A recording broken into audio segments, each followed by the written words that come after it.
Bases dropped on a new round of SDH. It's a Reaction Monday. So since it is a Reaction Monday, why don't we have a little fun to kind of kick things off, courtesy of our friends at Apple TV and Major League Soccer. Va, Almirón, abre bien, parece buena, ¡sí! ¡Golazo!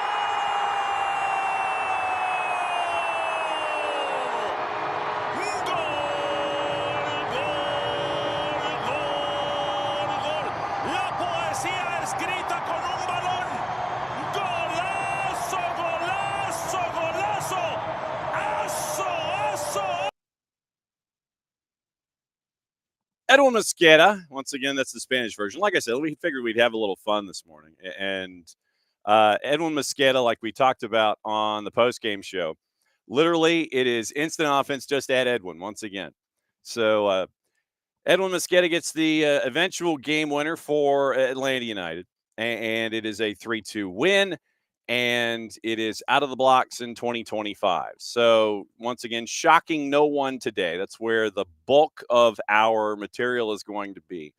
Abe Gordon is going to join us in about 10 minutes. We'll go through Abe's thoughts about what happened. We've got all your goals. We have some posts from Ronnie Dyla. That'll get us into hour number 2. Hour number 2, as always, is our buddy Bart Keeler. And Bart is going to drop in, and he will make a point to discuss everything about what went on with the U.S. Women's National Team in SheBelieves Cup. So we'll go over SheBelieves, and we will have that kind of a fun discussion. So that'll be coming up in hour number 2 this morning, and we'll also discuss a couple of moments from the weekend that might have raised the eyebrow a bit. Reffing down here is going to be a part of it. We're going to talk about a couple of red cards, and there's one particular rule that I wanted to get into with Bart in hour number 2 about the back pass, because for those that were watching Liverpool and Manchester City, especially those in the building, there was one point when Manchester City was down 2-0, and there were shouts for a back pass. So I wanted to get into what constitutes it, what doesn't constitute it, those kinds of things. So hour number 1, Atlanta United, plus whatever you guys want to talk about on the Twitch pitch from the weekend as well. So hour number 1, Atlanta United, Abe Gordon, goals, post-game, discussion, the whole schmear. Hour number 2, Bart Keeler from the SoccerForUSPod, U.S. Women's National Team, SheBelieves Cup. We'll go through what happened since Bart was with us last, and since Jamie Watson was with us on the latter portions of the week. And then we'll get into reffing down here, and then we'll wrap things up and get you ready for the remainder of the day. Couple of reminders. We got high school action tonight, 5:30 and 7:30, and it is a place that we've never been before. So literally I have to leave Office HD about 1 or 1:30 because I'm heading to Lincolnton. Thompson and Lincoln County, 5:30 and 7:30 tonight. Great rivalry in East Georgia when it comes to the Friday night football in the fall. Developing rivalry in the East, and it gives us a chance to catch up with our friend Will Homskus, the head coach of the girls' side and assistant coach on the boys' side for Lincoln County, a program that has grown over the last handful of years, made the playoffs, made some runs in Single A. And it is one of those days where you hear the rowdy man. I know. It's one of those days. I'm going to just go ahead and turn around, break the fourth wall. Rowdy, hey, come here. Or not, because he won't, because he sees folks who are working on our backyard. And it could get a little louder than that because you remember, I don't think it was last week. It might have been 2 weeks ago, back on it like a week and a half ago. You remember when on a Thursday that we had folks move the piano out during the Nico Moreno segment when we had Thursdays with Nico. I mean, please, I'm going to keep talking while we get the route. Hey, get over here. Will you get in your bed? Thank you, sir. We had folks moving piano out. Go ahead, get in your bed. And now, today, we run the opportunity to have the replacement piano put in so I can have my armrest back. So if at some point you see a lot of movement going on behind me, it is because they're bringing the new piano, the new in the sense of location, not new in the sense of brand spanking new Steinway or anything. But you've got the opportunity to see a piano installed behind me, probably an hour number 2 late. I think that's probably what we're going to try to do, so as not to disturb as much of the show as possible. So you could, as a part of the live programming today, see the reinstallation of a piano here in Office HD. So Loud Rowdy Man, piano movers, installers, Atlanta United, reffing down here, Abe Gordon, Bart, Keeler, Choice D, all the above that's going to be here this morning. So that's where we are with all the things. And once again, whatever's on your mind as it comes to Atlanta United from match week 1, obviously we're going to talk about Latte Lot and talk about the return of Miguel Almiron and anything else that's on your mind as we go. So that's the rundown for today. Lincoln County and Thompson at Lincoln County in Lincolnton, 5:30 and 7:30 over on our Mixler channel. Soccer down here .mixler, mixlr.com if you just want to access it on the web. But download the Mixler app, MIXLR. Then you follow Soccer Down Here and SDH2. And then that way, when we have all the live events that we do, whether it's high school or the twos or anything else that we put on our Mixler channels, you've already got it squared away. You can do that at the Mixler app, follow Soccer Down Here, follow SDH2. You can have all those things going on all at once. And you'll be prepared for everything that we do, especially the 2 seasons coming up in about a week and a half. It's right before the Red Bulls match, actually, is when the season starts with the twos.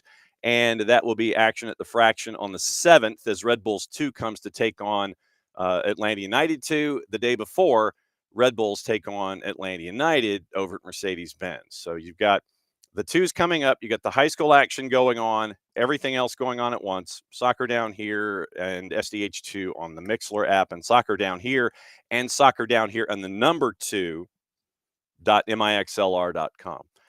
Later this week, I know that we are going to go to Lambert also. So West Forsyth and Lambert Friday night. So we know Monday, we know tonight, Monday night. We know tonight, we know Friday. West Forsyth at Lambert, that's 6 and 8 kickoff times. That's also going to be on our Mixler channel and at soccerdownhere.mixler.com. We're working on another couple of matches in the midweek to see if we can have some midweek programming as well. But right now, Monday in Lincolnton, Friday at Lambert. That's where we are with the high school programming. Soccer's in session, returns 12:15-ish on Wednesday. I have to do an interview for our college basketball show that airs over on the OSG Sports side of things. So college basketball interview pushes Soccer's in session back to about 12:15 on Wednesday. And then we'll have a couple of guests that we're shooting. One of them I've already talked to. I just have to remind him, Matt Cheeves, the head coach of Dalton, is going to be joining us in Soccer's in session on Wednesday lunch hour. So we'll have that. And I'm chasing after a couple. We'll see if our friend Will Homskus will join us after the matches that we'll have on tonight's SDH high school activity, sponsored by our friends at Kaiser Permanente. And we'll find out what's going on with Will and the Lincoln County program. From a conversational standpoint, you get to hear the matches tonight with Thompson at Lincoln County, presented by Kaiser Permanente, 5:30 and 7:30. So that's the day. The week is pretty much what we get into when we get into these match weeks. So tomorrow we'll talk about everything MLS. We'll get into all of the activity that we've missed overseas. We'll get into the Premier League and everything that also happened on the weekend that's on your mind. Then on Wednesday, the Atlanta United Informational Exchange Program continues. Tyler Pilgrim joining us at 9:15, and we'll discuss things from a Scarves and Spikes perspective. And then Thursday, Power Hour, Nino and Nico, 10 and 10:30, or 10 in the last half hour of the show. And then on Friday, it's the weekend whip around, and hopefully our friends from Beyond Goals Mentoring, if they're not globetrotting. Jason will join us at 10:30. We'll get you ready for Atlanta and Charlotte FC.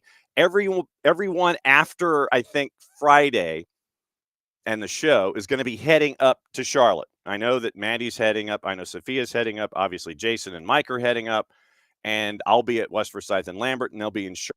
So keep your eyes out for any activity that's going on there when it comes to Atlanta United and Charlotte. So it is that time. and he is styling and profiling. He's already gassed up and ready to go this morning. And so this is when we bring in our buddy Abe Gordon from a 92.9 game. All right, what's the jacket, by the way, since I can't read small letters? This is a Atlanta Track Club Triple Peach Race Series little light jacket. Okay, I was because I'm old and I can't read small logos, and so that's why I was trying to figure out what the logo was underneath the headset this morning. It's tiny, but it's there. And that means that you're a healthier man than I, as you are always properly hydrated, sir. First and foremost, it was really cool to be with you post game, and it's something that, short of another couple of commitments that I have this season, early in the year, the rest of the year, you're stuck with me. So it was fun to hang out with you for the post game show on 92.9 The Game this past weekend. Well, I mean, look, hopefully we have as many things to discuss on a week in, week out basis. And that was partially what was difficult last season about what happened at home over the course of kind of the middle parts of the year before they obviously turned it on in all those must-win games down the 6-game, 7-game stretch at the end. But, I mean, look, if we're having fun and talking about braces all the time and energy pops from the crowd and picking up 3 points, and we're nitpicking in wins, that's probably the best case scenario. So sometimes it'll be easy, sometimes it'll be tough, but it's always going to be fun. Well, but at the same time, though, I mean, we're going to sit there, and we've already mentioned that we talk about it on Monday mornings when we get together initially. But if something, something's there and something ain't there, then we're going to talk about it. It won't necessarily, and we're not going to sugarcoat it, but we'll discuss it, and we'll discuss it earnestly with the audience that's going to be out there, with the conversations happening either virtually or in person. Yeah, and the good news about what you and I had to discuss on Saturday night is that the players kind of did it for us, right? I mean, look, we're obviously going to bring up all the good and positive momentum that this team built in the home opener and that the fans built as well.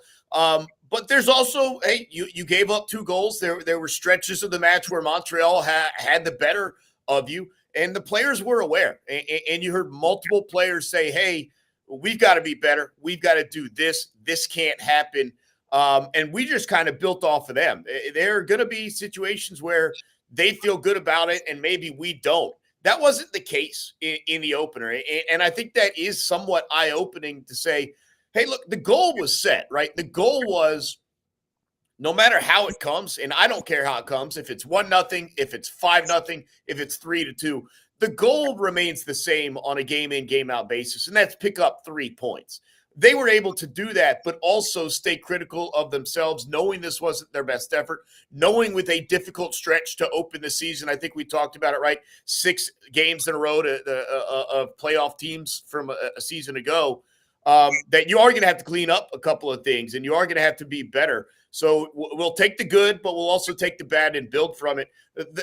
It's one thing for you and I to point that out and discuss that and say, yeah, but for the players to already be butting a 3-point performance is really refreshing. Yeah, Mateus Glick was a part of that post-match in the locker room discussing. It's like, we know we got the win, but we know that there are things to work on. One of the things I know that they were discussing, and Ronnie Dyla mentioned post-match, was what happened coming out of the locker room. Second 45, where Saliba gets the goal, and it's an equalizer after you had been working all first half, having a couple of chances, and Sirois making a couple of really big saves. You go into the locker room at 1-0, and then you have Saliba getting the game evener like in the 47th minute. So literally everything that you'd worked for so hard, locked it in at 45, 2 minutes, a couple of minutes away in the second half, it's all washed away. They know that they've got to work on those kinds of things because traditionally we always talk about it. Last 5, first 5, doesn't matter what sport, and it bit Atlanta United again coming out of the locker room. Yeah, and I was talking with Maddie Cruz, who did our pregame show. I said, hey, like this was a problem last year. There were certain stretches of games that were problems. Right after you scored, traditionally, if for whatever reason it was a problem last year, first 5, last 5 was a problem. Now, you had won that first or that last 5 heading into, right, because that's when you took the lead, was after the 40th minute. Yep. But then it turned around on you. And look, there was probably 15 or 20 minutes where Montreal was more dangerous than you. You looked ultimately more dangerous in the first half, but there were stretches where they were as well. I do think United did a very good job of rebounding and handling. And we made this comment last year way too many times. Don't let one mistake or one goal conceded turn into two, turn into three. And I think they did avoid that. Now, they did eventually concede the second goal, but it wasn't because of a letdown after conceding the first goal. And so I think they're kind of their own discussions. I thought the first goal, to be honest, the first goal conceded was a little bit of bad luck. I don't remember who the player was. He got kind of taken out in the middle of the field. And from that point forward, the whole rest of the buildup, there were numbers for Montreal. If he doesn't go down, I think you are evened out on defense. But people were scrambling once he got taken out. And there was just no recovery, unfortunately. But again, ultimately, what did you do in the offseason? You brought in guys like Miggy and Latte Loth and Click and guys to be able to outscore teams if need be. And that's what happened on Saturday night. Yeah, to your point, you mentioned that second goal where Atlanta United had tried to pin Montreal in the one corner, and then you have Saliba unmarked at the back post. But you mentioned because of a player slipping and losing that space, Saliba's basically unmarked at the back post for the slam dunk. But then 15 minutes later, you end up with Atlanta United getting Latte Lot, the second goal there once again, and you being hashtag GK Union.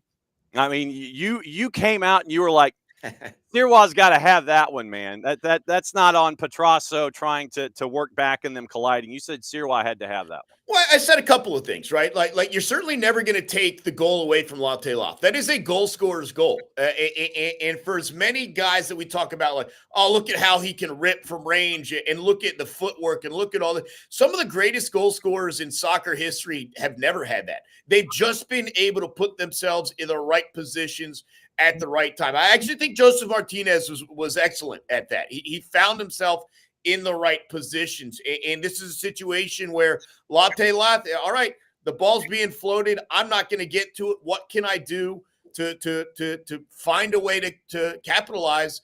And he says, hey, if the keeper comes down with a tip or doesn't go clean, I'm right there. And that's what happened. Sirwa has to gather that. I know there's a little bit of traffic. I know there's some commotion. Can't take your eye off the ball, both literally and figuratively here. But that's a goal scorer's goal for Latte Loth. I think he showed you some of that striker intelligence in that moment.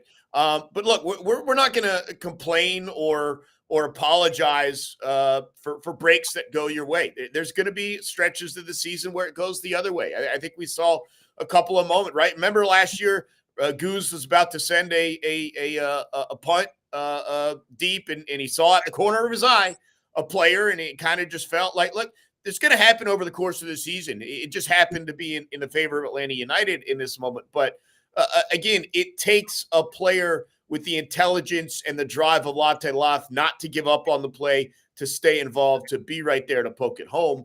And all credit to him for a brace on his debut. Poacher's goal right there. Yeah. You make the mistake, you hang on. The first name that popped into my head outside of Joseph was Chris Wondolowski. I mean, Wando is not going to sit there and launch from 20 or 22. He's going to hang around and he's going to look, and then he's going to slam it home on a chance like that. And I looked at it again. After Sirwa couldn't hang on to it, it literally goes through Luca Petrasso's legs and Petrasso, as he's trying to stumble over and not hurt Sirwa in the collision, goes through Petrasso's legs. Latte Lot is there, and he slams it home. So it was just freakish across the board, but you're going to take something like that, no question. Yeah, I mean, the player for me, like over all the years that I'm like, all right, this guy was a pretty good striker. He could finish when the ball was at his feet, but so many of them were just getting to the right spot. And this is a little while ago, was Raul. Mm-hmm. I just thought, I mean, I don't know how many career goals he had, but so many of it was just finding space and being able to get the service. And he really had the easy part of touching it home. And look, we're not going to make it easy for Latte Loth every single time, right? He's going to have to work hard for some of these, not necessarily like that second goal, in this game. But it's nice to be able to do it both ways. It's nice to not have to rely on just one thing or another thing, to be completely well-rounded as a striker. That's what you're always looking for. And you add the speed, the athleticism, and the age, being in the prime to that. Got you very excited. There's no doubt about that. All right, so now you got me doing math. I'm looking up Raul now. Uh-oh. 291 goals and 693 appearances from 1994 to 2015. Yeah, and I mean, even beyond that, it feels like half of those came in Champions League play. He was just always involved and always dangerous. 228 goals for Real Madrid, by the way, from 1994 to 2010. And I was, having my quick discussion with everybody inside Mercedes-Benz at the break. And one of the things that stuck in my head with a dinged-up Montreal Impact side, and you were wondering how they were going to line things up. You were going to wonder what the bench was going to be like. You knew they weren't going to be coming at you with full firepower. One of the things that stuck in my head was Atlanta United, with the depth that they have, if you needed speed to run at legs that were tired in the final however many minutes you want to use it with, you had Jamal, you had Shande, you had Edwin Mosqueda. You had those weapons available for you to run at tired legs. And so once again, the microwave, Edwin Mosqueda comes off the bench and just launches one to make it 3-2. And we've seen it before, and Edwin Mosqueda did it all over again for a 3-2 lead. Yeah, and we talked over the course of the season last year, and I'm going to reference last year quite a bit because of we only have one game this year to go off of sample size. So a lot of things do go back. Edwin Mosquera was much more dangerous coming off the bench a season ago than at any point coming in as starter. And I think we saw that again. I was talking with you. I was talking with Maddie. I was shocked that Latte Loth was still on the field at that point. There were moments in the 70th plus minutes that you're like, all right, this guy's legs are done. Like you should probably get a sub. And it probably did it kind of expend a little bit more than you would have needed because he was still on the field. I mean, he was part of the team along with Miggy, and it was a really nice team goal that eventually got the assist to get the ball to Mosquera. But having those guys to come off the bench, guys that have starting experience, guys that, like Jamal, have scored poachers goals, if you want to call it that, but also guys that have had dramatic moments for this club, guys that are used to playing when you're trying to either shut it down with a lead or on the flip side, find one to either equalize or take in the go-ahead. Guys that are comfortable in that situation. And you've got a couple of them now that were asked to do different roles, maybe now settle into what is probably their most valuable position, and that is as a super sub, if you want to call it that, but with a flair for the dramatics. And Mosquera has definitely had that over the last couple of years. But again, he's been just traditionally more dangerous off the bench than he has as a starter. And being able to go back to that obviously paid immediate dividends. And credit to Dyla. Again, being able to bring Mosquera on while still having playmakers like Latte Loth and like Miggy, and I think that kind of showcased itself there. Yep, and now all you have to do is get ready for your number one rival. Of course, just ask David Tepper, the owner for Charlotte FC. It's like the number one rival is Atlanta, and so it's another rival. You're going on the road. I imagine there's going to be a boatload of 17s that are going to make the 3.5-hour drive up to Charlotte. So it's going to be a loud house. And so, hey, why not? You get it. You get the Duke at home, rivalry game to start things for match week 2. Yeah, I mean, look, Charlotte was one of those teams that was really surprising a year ago. I think defensively, and you just never know who's going to come out and just be stingy. You didn't really expect, at least I didn't, for Charlotte to be as good defensively over the course of the season as they were last year. And that's now kind of become a little bit of their identity. They gave up 2 goals. They were able to eke out their own equalizer. They had some stoppage time heroics out there on the West Coast. So they're feeling pretty good about themselves, but you're feeling pretty good about yourselves as well. And there's potential, obviously, to get a little bit healthier I think that would go a long way, and nothing against some of the guys in the back that were forced into starting opportunities. But could we see Derek Williams go from the starting gun here? I think that would be a big step. Obviously, he and Steon Gregerson paired so well last year, and they've got some new toys up top in Charlotte as well. So what you looked at last year with Atlanta United's question scoring, a lot of those, at least for the moment, are gone. You looked at last year, the way Charlotte liked to win games potentially could be a change in what they're comfortable doing as well now that they've added Zaha. So it's going to be really interesting to see how this game settles in. Atlanta United had at home last year against Charlotte a real letdown. Leo Labata had 2 goals that are just, you got to make guys work harder. And so that's still going to be the question I have right now for Atlanta United. Okay, you can score. We've seen it once, and obviously we need to see it again. That's going to be a recurring theme. But also just make it tougher for teams to score. I think Montreal had 2 decent counterattacks at the right times. You got to make it tougher for teams to score, and I think that's the task and that's the challenge on the road. Brad Gazan, 5 saves along the way, and including a couple of great reaction saves down the line that we've seen over the past year plus. All right, cut the promo for me, my friend. What's going on? Yeah, I mean, look, this is an early game, but we are excited for this one. It's going to be a 1 o'clock pregame show. I think I have my times right. 1 o'clock pregame with a 2 o'clock tip. And you're right. If you're heading out to Charlotte, hit the road early on Saturday morning, because I think there's going to be quite a bit of flags flown on the route up to Charlotte. There's no doubt about that. It's going to be a fun one. It's great to have had your home opener, but if you're going to start on the road, really excited that it's going to be against Charlotte, who's also coming off of a pretty nice performance. So Mike and Jason, they're going to have the calls for you right on 92.9 The Game, and I'll have the pregame show with Nick starting at 1. Looking forward to it with you and Nick, and I know that Maddie's making the tour up north as well. As always, great to kick off Reaction Monday with you, my friend. We will catch up with you soon. You know the door's always open. Talking about 3 points is a lot better than the alternative, so it's a good match day 1 for Atlanta United. You ain't kidding, brother. We'll see you soon. You got it. All right, that's Abe. So that's Abe's Monday appearance. He's going to go get hydrated and run like 9 miles, and he's going to go to work. So Abe Gordon, 92.9 The Game. Abe is always there to kick off Reaction Monday. He's our Ricky Henderson to start things off with Atlanta United, and we get to talk about 3 points. All right, so let's run through all of the audio, shall we say, the fancy term, the audio. So you got to hear Edwin's game winner on the Spanish broadcast, and it's always fun. Jorge Perez Navarro and Chelo Balboa. They were the wait a second, that's like late. No, who's I think it was Ramsey Sandoval. It's like I was looking at completely the wrong thing. So not a shock, but I think it was Ramsey Sandoval that was there for the call on that one to give you the goal call. So figured we'd have a little fun with our friends from Apple TV and Major League Soccer. So let's run through the goals for you and how we ended up getting full points for Atlanta United by the end of the day.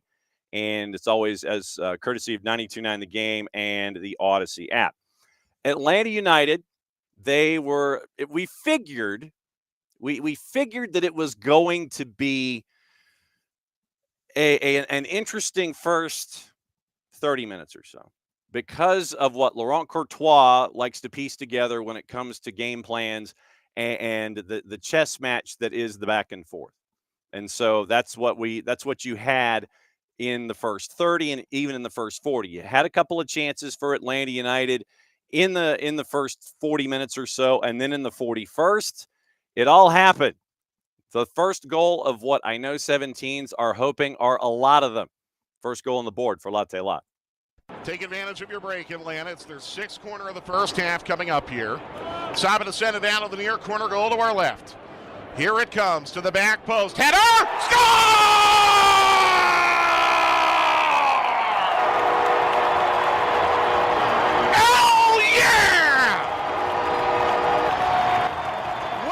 To Atlanta, Latte Lot. And the L train opens the... The L train and L, yeah. Just for comparison's sake, here's the call of Callum and Kalen on Apple TV+. Lobjo needs those ball in, headed towards goal and in!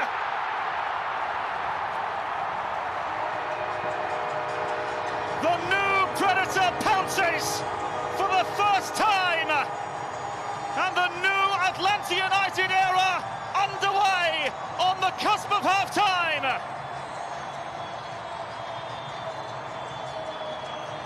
Emmanuel Latte-Lot with a first goal in Major League Soccer. The rest of CF Montreal, just absolutely perfect header, glancing it to the far post, and what a way to make. So you did not take long to make a first impression. Latte-Lot jumps out of the gym, beats Stian Gregerson to it. You see Latte-Lot get there first, and you see Stian trying to get there as well. And I think that obviously if Latte-Lot hadn't had the vert, Stian Gregerson would have ended up doing the same thing and putting it and smashing it through into the back of the net. So 1-0 at that point. Then you get to halftime, and we discussed the Saliba equalizer, and it was once again, it was a great centering pass, a great cross with Atlanta United trying to pin Montreal in the near corner. And so you had Saliba all alone at the back post, and we're tied at 1. 15 minutes later, you get what we were discussing with Abe about poachers' goals. And so you had that moment. Once again, you have ball coming forward, Sirois trying to grab it, had it, lost it, Luca Petrasso coming back toward him and trying to avoid hitting him, ends up almost stepping over him, and the body's kind of turning into something of CF Montreal twister. Latte-Lot with the slam dunk to make it 2-1. Once again, 92.9 the game in the Odyssey app. Quickly thrown into Moranchuk. In the left attacking third, back to Hernandez, swung to the penalty spot, and a header is loose and stabbed into the net by Latte-Lot. It's a double latte! And Atlanta United retakes the lead. Double latte. And this is where I may need your help in the future when I am doing Five Stripes Live with Joe Freihofer. If we have a moment like that, I may have all of you start chanting or yelling double latte in the highlights. Just to let you know, pass it on to all of your friends. So once again, for comparison's sake, here's the call of Callum and Kalen from Major League Soccer and Apple TV+. Good ball in, punched inside, it's awkward, and Latte-Lot has pounced again! Space with Petrasso and Sirois. You can see the run from Almiron just streaking in. He just tries to keep it alive, and it gets caught between the two, and comes off a quick throw here with Moranchuk just bringing this back to Hernandez, who plays the early ball. It's a streaking run from Almiron. He just tried. So that made it 2-1. And then you end up with yet another equalizer with Prince Owusu with 20 to go, and you're at 2-2. Switch was made, and Mosqueda comes in for Saba in the 83rd minute. And as we have seen in the past, Edwin Mosqueda creates havoc because of his speed and anybody trying to track him down late, which is traditionally somewhat unsuccessful. And it was unsuccessful again. Here is the game winner, the eventual game winner, once again, courtesy of 92.9 the game in the Odyssey app. Mike and Jason on the call. Pierce with a pass blocked by Edwards. He fires it up to Moranchuk, who dribbles into the Montreal half, pass to Latte-Lot, tap back to Almiron, who sends it ahead to Mosquera. Left side of the 18, dribbles into the box, shot! Goal! Golazo!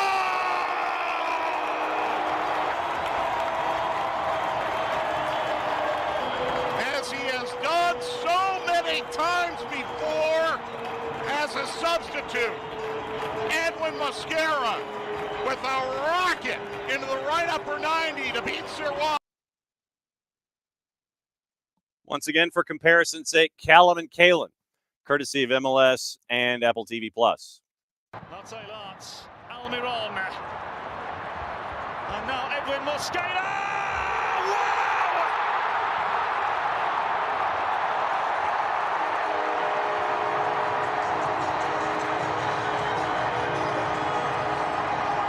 Just a glorious goal.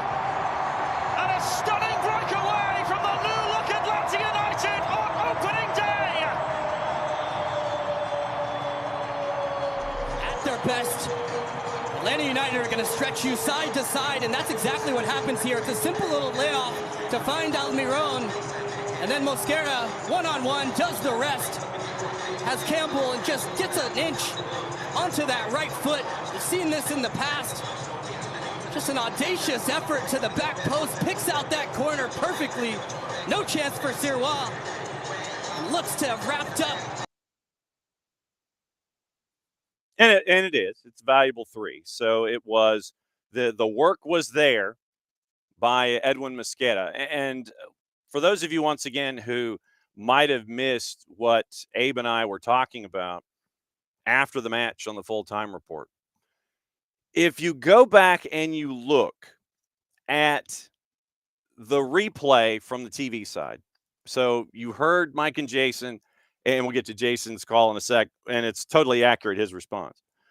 So if you go back and look at the replay of the goal, and there was one angle in the long replay where you see how much space Edwin Mosqueda had when he cut it back to the inside, hovering around the edge of the 18 before he launched it.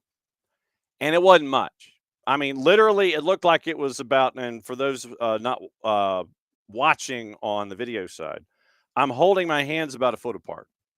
It looked like that much space because you had the 2 defenders. You had defender left, defender right, as you're looking at it from behind the goal. The defender to the left started to close in the distance in that door that was there toward the other defender right. Mosqueda hits it, and literally he hits it off of the left hip of the right defender. That's how close it was to the right defender in the first place. And then it kept climbing and goes upper 90.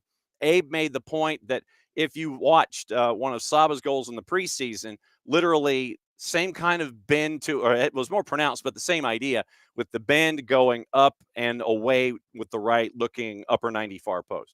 So that was the window that Edwin had to launch and release. Wasn't big. He hit the window and literally got it past Sirois. Sirois, I think, was screened a little bit in his reaction trying to go to his left, but I don't think it was that much. I still think that Sirois was seeing what was going on off of the right hip of defender right. So it was a tight angle for Edwin Mosqueda, tight window for Edwin, and Edwin just smashed it to make it 3-2. Atlanta United would hang on. 10 minutes of added, 10 minutes of stoppage time. I don't know where the 10 minutes of stoppage time came from. I literally do not. We were doing the math, and this was a conversation that Abe and Jason and Mike and I were having. 6, maybe 7, just on premise because of goals and subs and things like that. 7 to me was the number.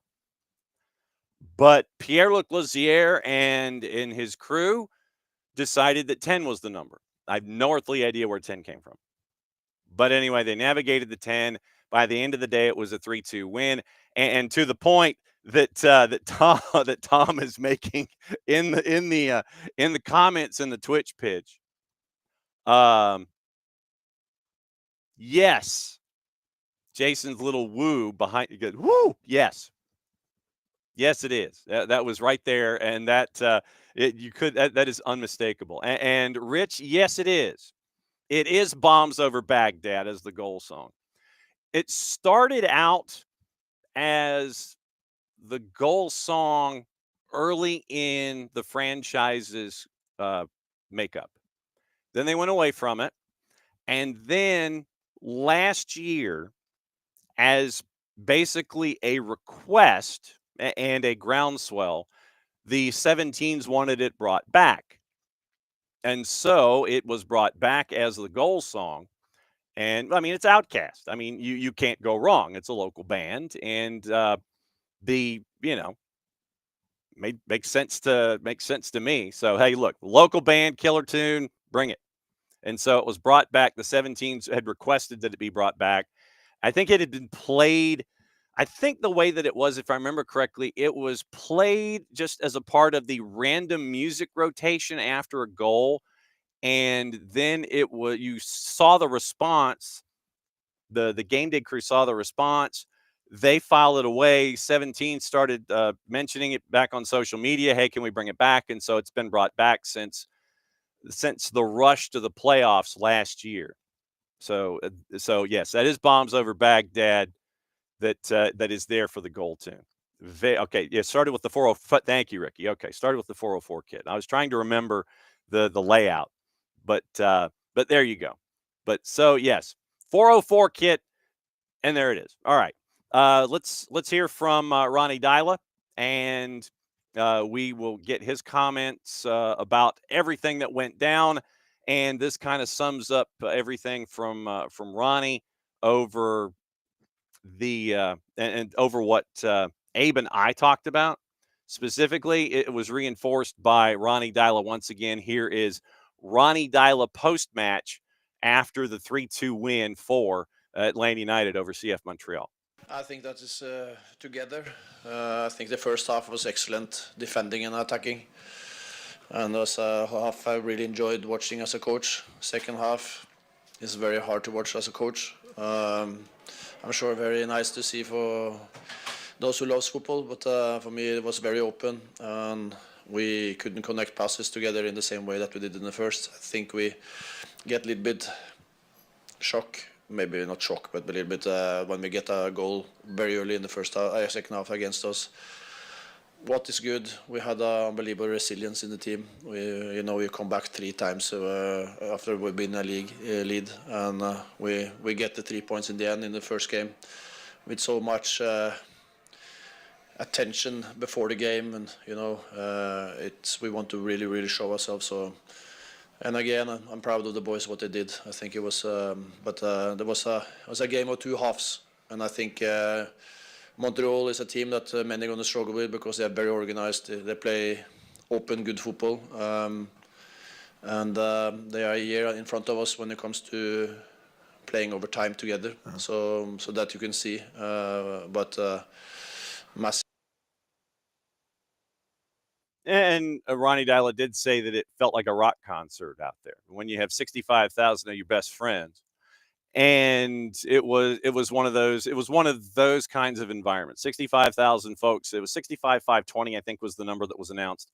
3rd highest attendance on the planet when it came to a match this weekend. So once again, 17's hat tip to you for being there. And I will reference this point that I made also in the full-time report for those that missed it. And by the way, you go to 92.9 The Game in the podcast section. You can go to the Off the Woodwork section, and you can listen to all the soccer-related content that includes the full-time report with Matty Cruz catching up with Ronnie Dyla, with me, with Abe, and the veritable cast of thousands, and Dom Sharovsky on the 1s and 2s picking up all the music. See, I knew Men Without Hats, but I couldn't think of the others. See, I need an annotated Dom Sharovsky when it comes to the music on the full-time report sometimes. But Ronnie Dyla said it was like a rock concert, but I think he was right. It was 2 halves, and you could tell that with what was heading Atlanta United's way in the second 45, there were times where they got tired.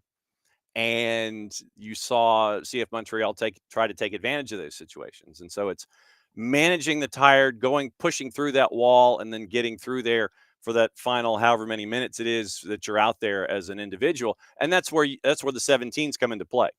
Because there were times where Atlanta's chasing after goal number 3. They're chasing after they're chasing after that second goal or what have you. They're chasing after the first goal on the board. There was one play where Miranchuk has the ball and he's inside the 18, and literally he nutmegs the defender on a push shot that Sirois had to react to make a save. You saw the artistry at work with a lot of the guys in the starting 11. and on the weekend against CF Montreal. And so I think that, and I don't think I'm speaking out of turn. I think it's something that the 17s look forward to a lot. You get to see a lot of it. And when I went out to, and Joe Freihofer and I went out to lot 17, like I said, this is what I mentioned on the full-time report, but I'll mention it again here. We go out to lot 17 and we get to see all of the supporters that were there in the supporters lot. And the vibe that was there, and Tom, we ran into each other. So you know what you said in our conversation, and you got that vibe, that it was a vibe of years past. The buzz was there. The action was there. The crowd was there. It literally, at points inside lot 17, was shoulder to shoulder. And to have that kind of energy, shout out to everybody that I ran into that came down from North Carolina that listens and watches every morning. So it was great to see you guys. Great to see all of the familiar faces. I got to run, shake Jordan's hand for like half a second and keep going. It was great to see all of you. But I think that vibe being there and those moments when Atlanta United was pushing, trying to get an equalizer or eventually the goal from Edwin, I think that having that kind of energy in that building, literally with an open air press box, you can sense it when it happens. When those waves come and the 17s are trying to push the team forward into the required action, either hanging on or getting a goal or what have you.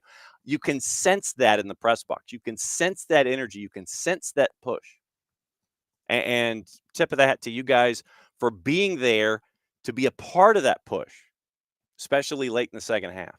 So kudos to all y'all about the weekend, and especially with what we saw with Atlanta United in the 3-2 win.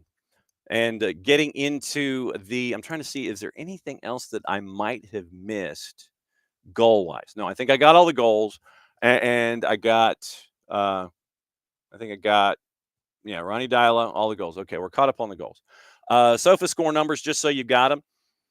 Brad Gazana is 7.4. We mentioned the 5 saves that Brad had along the way and his reactions. Like I said, I'd love to do an inside the actor studio and have it inside the keeper studio and just talk with Brad and Jaden Hibbert and Josh Cohen about how they maintain their reflexes, the drills that they do, all the attention to detail, reading angles, parrying balls away at a steep angle as opposed to pushing it back out into play. You know, how you navigate those kinds of things and what you're looking at and how you position things. I'd love to do an inside the keeper studio and have them break down plays and how they do the things stylistically. The back line, Ronald Hernandez is 6'8", Luis Abraham is 6'2", Stian Gregerson is 6'7", same for Matt Edwards. Matt Edwards, once again, 6 for 8 on his ground duels. Matt Edwards in his MLS debut, the 11th homegrown for Atlanta United, to get a start.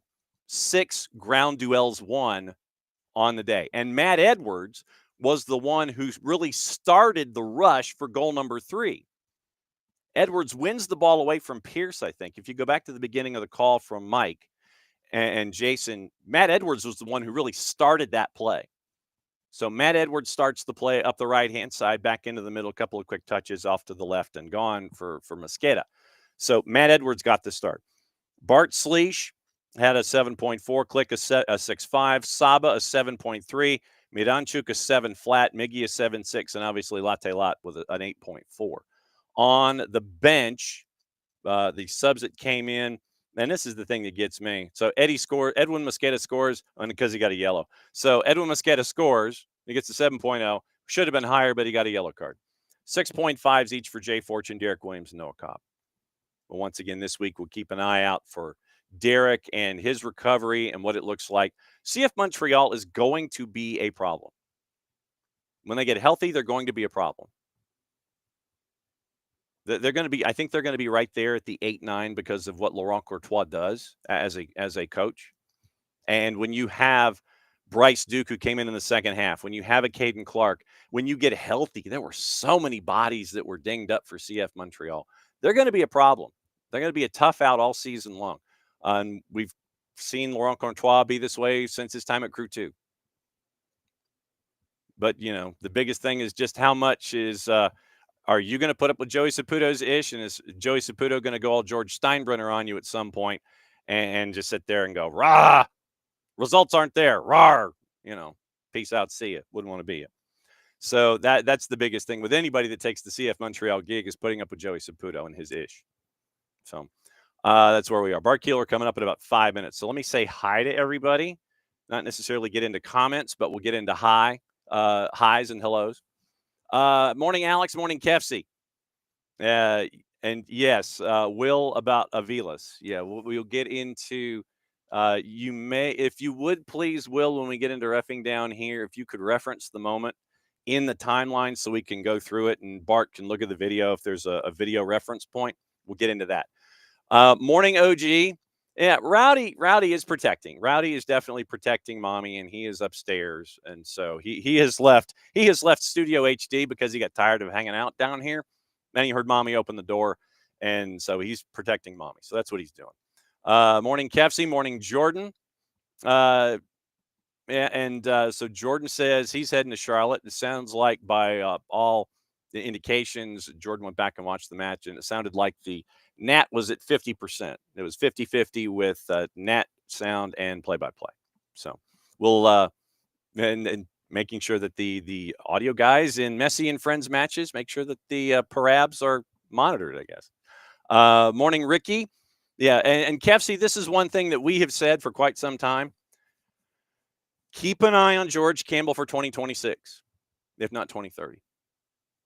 Kefsey says George Campbell was a handful. Yes. Unfortunately, he got stuck in a numbers game here, and you got him to a place where he could spread his wings a little bit. And now now everybody else is seeing how much of a pain in the what George Campbell can be. And he's in Montreal doing it. So, morning, Alex. And yeah, that's something else, Kefsey, that they're working on is getting the bugs out and figuring out the dynamics of the audio. Morning, Will. Let's see. Morning. Let's see. So morning, Pars, and morning, Abby. Let's see. Did Latte Lot get the secondary assist? Let me check and see if he got the secondary assist. No, just Miggy apparently. So Miggy gets an assist. They did not award a hockey assist to Latte Lot. Jaden Nelson, by the way, one goal and 3 assists in his matchup. So a big weekend for Jaden Nelson, getting both the G plus A working. So Abby wants to know Abe's background. What sport did he normally cover? Abe's a big baseball guy, but because he played soccer, he was one of the natural choices for Mike to be a part of the Atlanta United programming. So when I mention Abe being GK Union, it's because he has played keeper. I mean, obviously it may not be just anything above the rec levels, but we'll ask next time he's here. We'll ask Abe about rec level and being a part of GK Union. But yeah, he will stand up for keepers, but he will also be the first person to sit there and talk about a keeper and wave his finger and go, that was not correct. Let's see. Morning, Ricky. Morning, Rich. Yeah, Cassie Latte Lot is on pace for 68 goals. Absolutely true. Let's see. Yeah, and Alex is mentioning the chorus for B.O.B. Yeah, you can't quite play all the song. Morning, Harry. Glad you're in this morning. And we are getting closer, Harry, to our USL coverage. That should be Keeler's return happens a week from Tuesday, I think, if memory serves. The 4th, yeah. So Keeler's return on Tuesdays at 10:30 Eastern is March 4th. And he'll give us the big USL preview on both sides. So let's see. Yeah, and let's see. Morning, Tom. Morning, Abby. Morning, Ricky. Once again, Rich, lot 17 is the lot that is next to the Reverb Hotel, and it is across the street from Mercedes-Benz. So it's an easy walk. They had the lower entrance open, so you're not walking out into traffic and going down into sections of the underbelly of Mercedes-Benz. they had the lower entrance open so the fans, when they did the supporters march, could go up the street into traffic that is already blocked off, and it's an easy run to come into the stadium. So you can't miss it. Lot 17, across from Mercedes-Benz, across from Reverb by Hard Rock. So it's right there. Literally, it's like right next to the stadium, but it's very, very full. And just across the street. So Alex just missed me. Good to see Jordan, and Skate was walking. Let me see who else is here. It looks like Kefsey and Jordan and Abby. Yes, Union scored 4 in Orlando. That's part of the discussion for tomorrow, too. Morning, Katie Weaver. Let's see. Lower entrance did not open as early as it was supposed to. Pedestrian entrance at 400. Okay, so there we go. All right, we're caught up with highs, and we'll get into other things with folks as we go. All right, 10 o'clock, start of hour number 2, which means one thing. And that means that it is time to catch up with Bart Keeler and the SoccerForUSPod, because we got to talk about SheBelieves. We got to talk about reffing down here, because there are a couple of moments that we need to discuss, including one with his beloved Arsenal. So 10 o'clock, and here's Bart Keeler. Good morning, John. And your mug, sir, would be what? As a winter owls thing, because it was cold this weekend, John. It was cold. Yeah, I mean, speaking as someone who went outside and was like, okay, do I have my jacket? And I ended up grabbing. I'm glad I packed my sweatshirt to go outside to catch up with everybody. But let me start with just the vibe in lot 17, because as I was leaving, you were going in, and you and the SO were wandering into lot 17. And it was good to finally now make the connection. Yes. And I, in my very brief time there in lot 17 with the supporters lot, it was a vibe and an energy that had not been there for quite some time. When you were able to go in, what was your thought on the energy that was in there from the supporters before the match? Well, I think the good and bad of my experience was there wasn't a free beer to be found anywhere. And I think that speaks to the vibe and the energy that was in the lot that day, because there were a lot of people who had been there for quite a long time and braved the cold weather, braved John. It was chilly all day, and they were able to get in there and create something that a lot of people said it felt like 2018, and it did have some connection to that, but I think it's new. It's a different feeling of expectation, because we've had what now 3, maybe 4 years, you could say, of, oh, this is the year that Atlanta United is going to get back on top, and it hadn't happened. This year feels like it might be the year that it finally does happen, because of some of the players we brought in, namely Miguel Almiron, and you could feel the love that was in the lot, and then you could feel it emanating from the supporter section throughout the entire game. Good to get that vibe and that energy, at least from the outside, for me, and then experience it with you guys on the inside. We bring you on for a couple of different things, and I want to start with SheBelieves. And who am I supposed to convince that SheBelieves matters? By the way, that was a topic of discussion, I think. Yeah. I forget who it was. But they were discussing. They dropped Algarve Cup as a part of their conversation. But SheBelieves had a couple of matches in the bin, and you had some interesting. And it was an interesting plot point yesterday from Emma Hayes.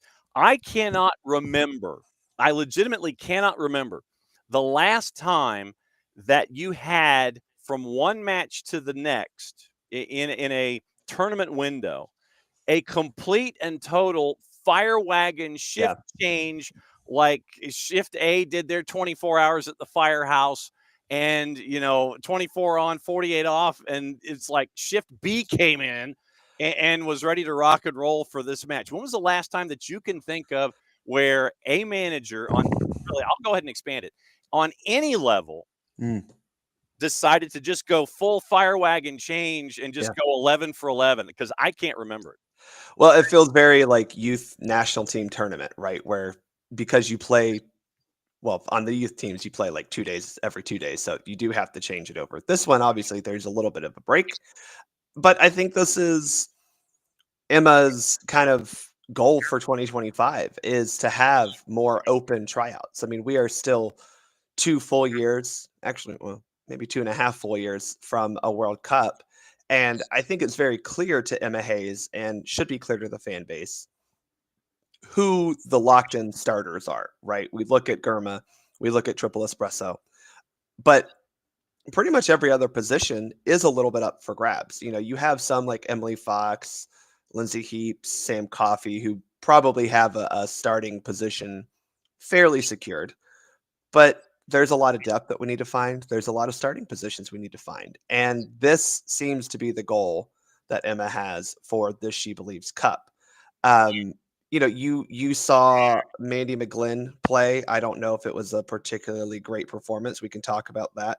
But that is worthwhile to see. You know, that's fine. If she got a start against a legitimate team, and she started against Argentina back in October, so a legitimate team in Australia, despite having an interim coach.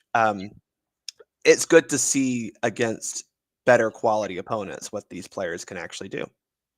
Jared Smith joining the conversation on a Monday as we're here with Bart discussing the women's national team and She Believes, and talked a little bit about the vibe from Mercedes-Benz Stadium. And we got some reffing down here involving a red for Arsenal that we've got to get into, plus Kamal Miller's red. So, Jared, what's on your mind this morning as we kind of go sideways? Oh, nothing much. Just just coming in to say hi.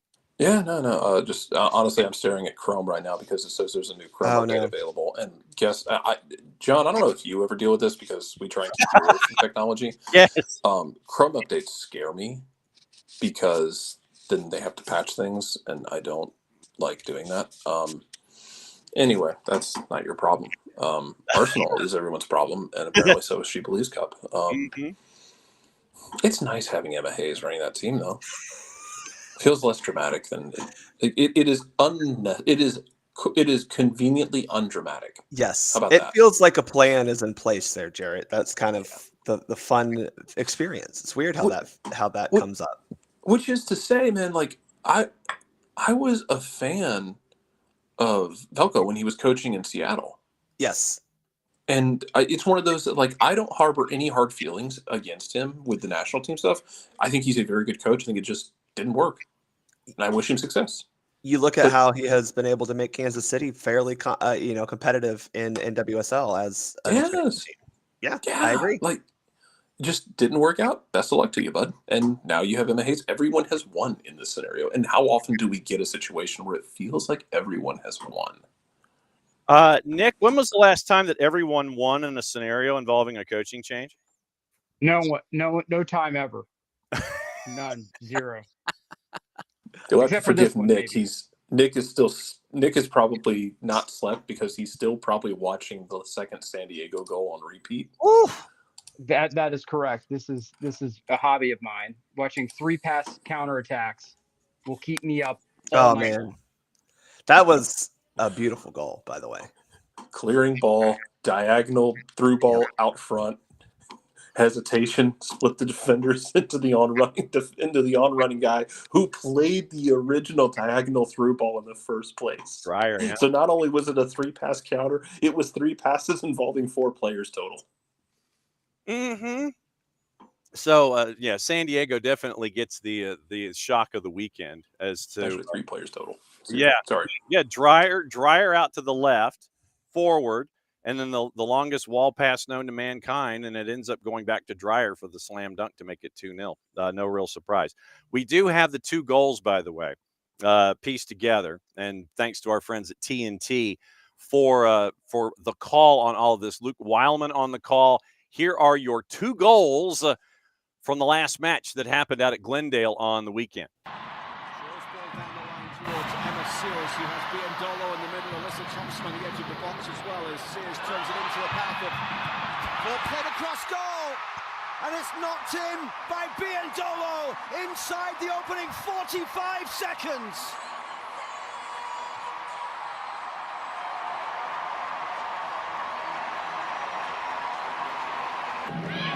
through towards Shaw. Shaw dancing her way through, couldn't quite get past here for Giselle Thompson. Hudson through the middle, it's a lovely turn, and then it's knocked in by Cooper!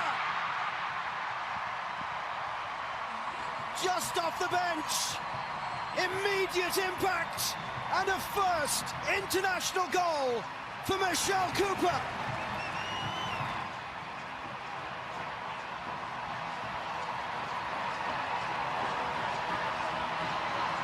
So Michelle Cooper gets her first, and you end up with a bit of a moment of cool, I guess, for lack of a better word, where you get another player getting their first ever goal when it comes to the national team.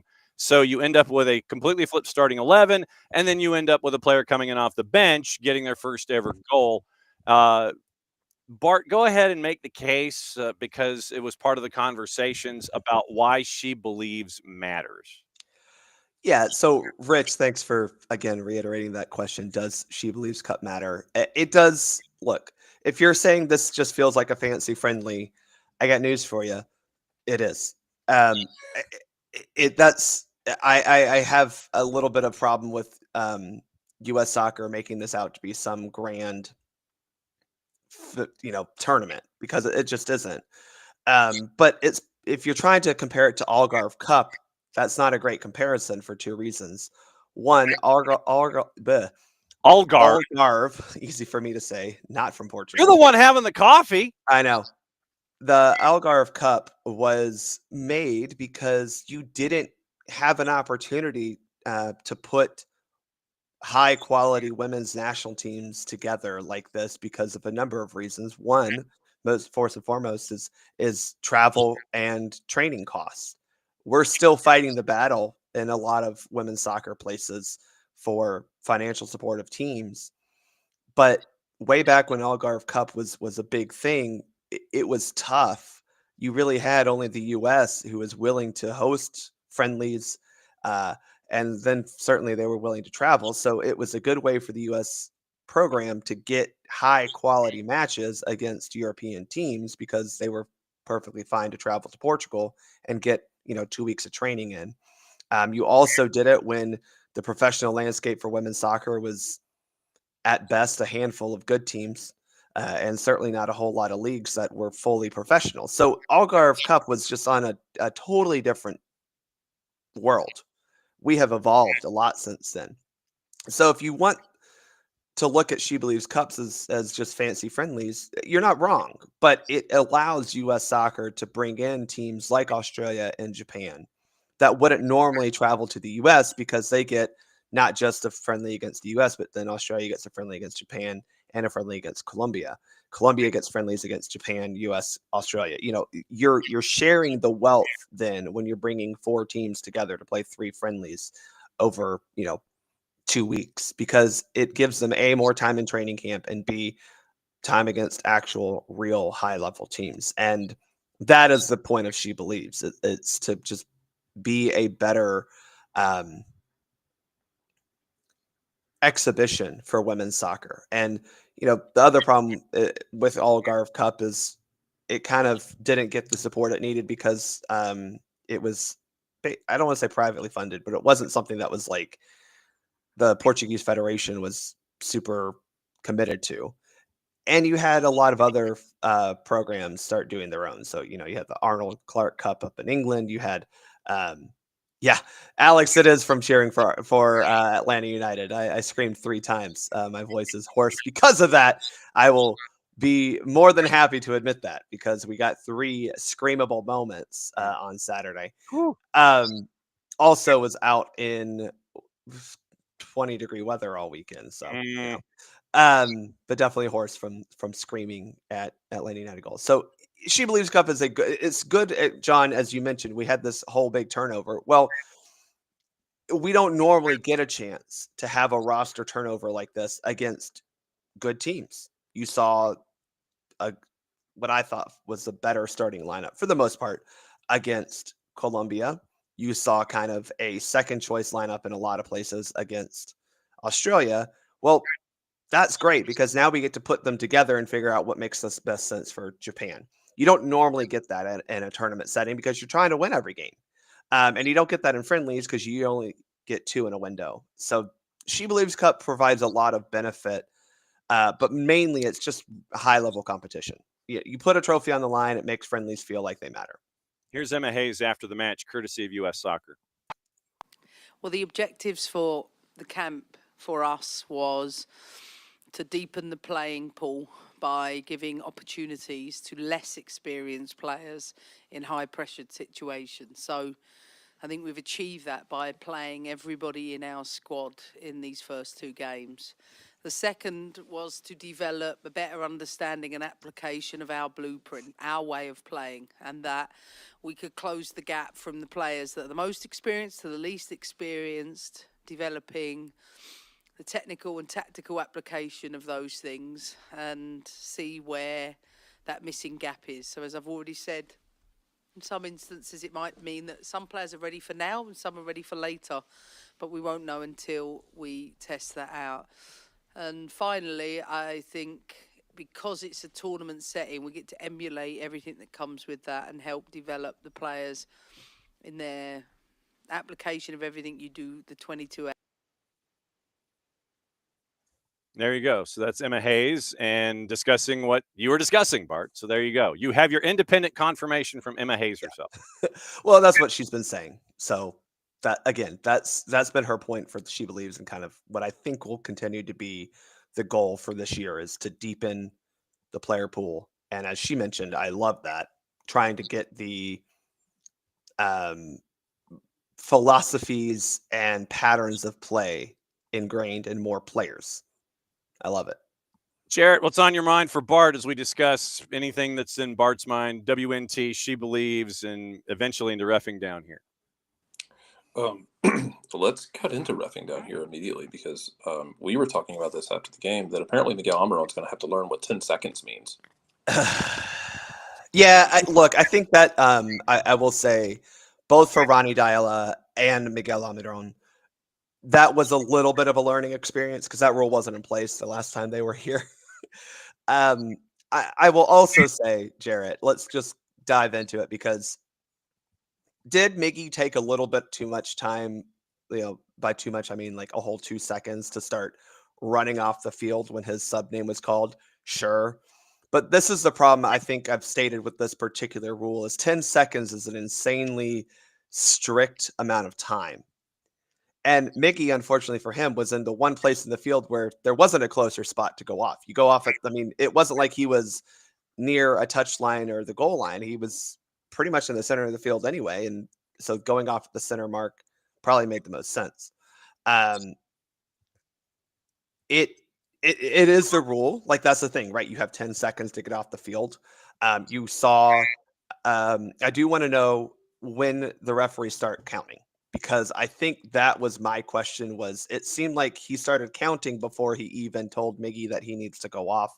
And then certainly he started counting before his number went up on the board. And that's kind of the issue that I had with this. The second issue and the bigger issue I have is I understand this is about time wasting. Well, why the hell did we have 10 minutes of at a time, John and Jarrett? It's because Montreal had no problem wasting time every damn time they could find a time to waste. And that's the issue here. They got 0 penalty for that. But Atlanta United, because a guy takes 12 seconds instead of 10 to get off the field, now has to defend with the player down for 2 minutes at the end of the game. That is inconsistent to me. It's kind of like the philosophy that Mark Geiger famously talks about, where he held up the rule book and he bent it and said, these bend, they're not rigid. Where the 10-second thing is interesting. I would like to see them apply it.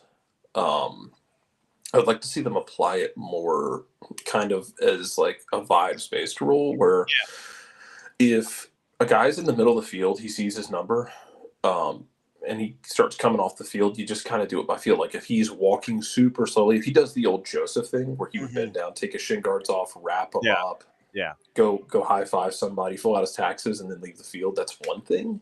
But like if a guy's like walking off the field and you have to go tell him like, hey, hustle up, and he just starts jogging off, it's kind of fine. But just I kind of feel like you do it as more by feel than by literally 10 seconds. Because also remember, these guys have, like, especially in Diala's system, he's probably sprinted 8 miles. This was 97th minute, right, Jarrett? Yeah. Like, this isn't like he was. So I think what you're saying, Jarrett, and this is what I'm agree with you with, is we have a 10-second rule for goalkeepers having the ball in their hands, right?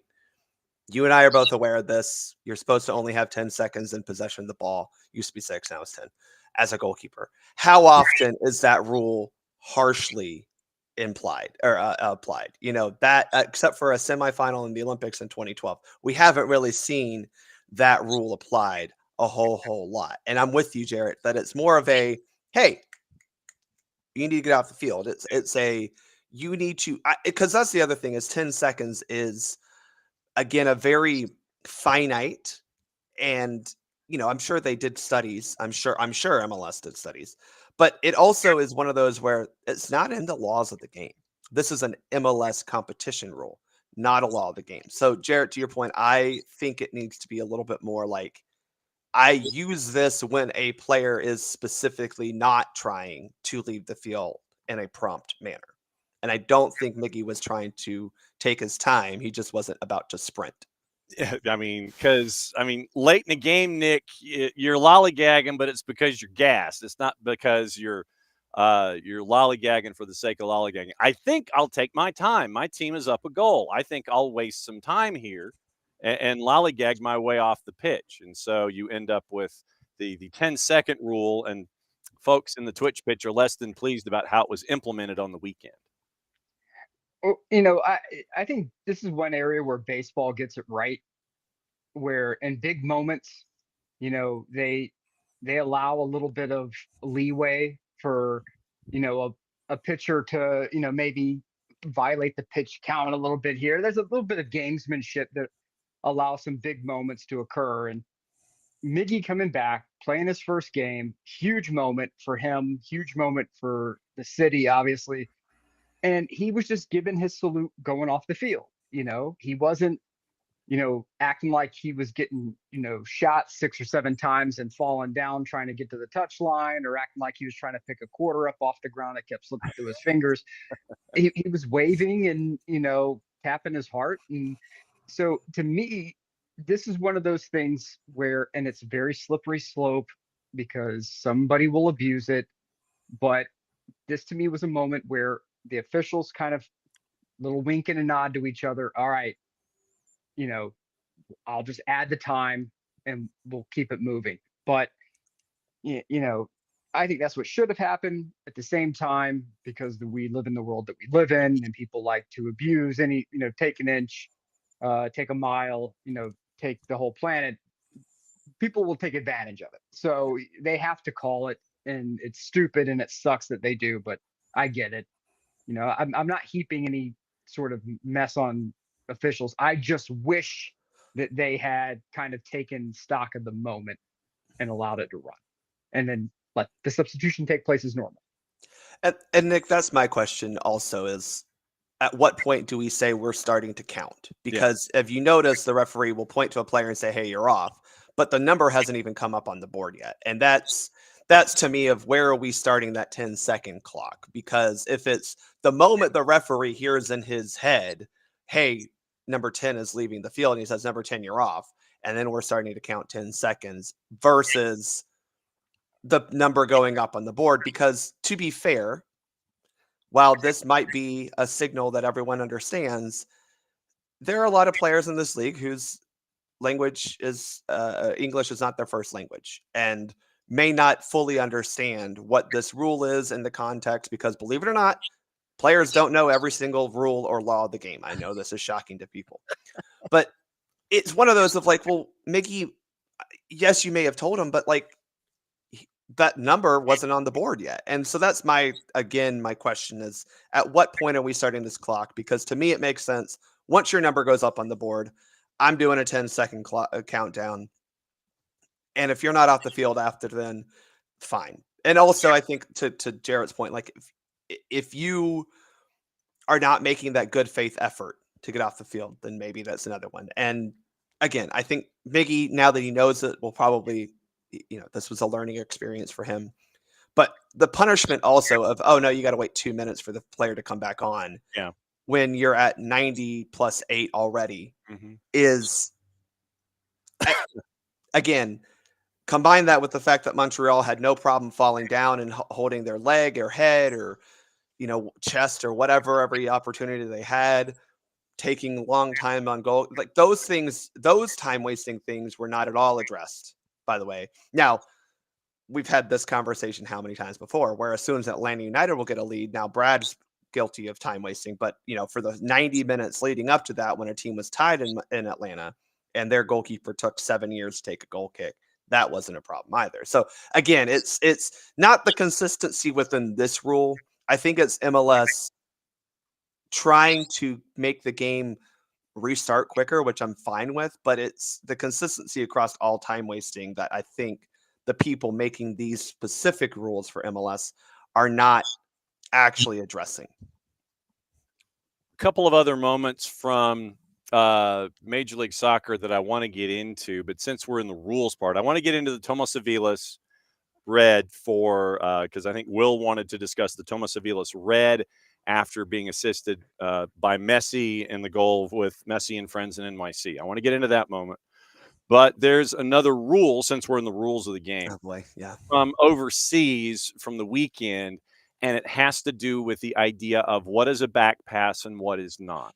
In the Manchester City match with Liverpool, Manchester City was chasing after a goal down 2-0, and the Manchester City fans went nuts after what they thought was a back pass, but it was obviously judged not to be. So when is a back pass, and when is it not, in theory, by the rules of the game? So essentially, what you're looking at is,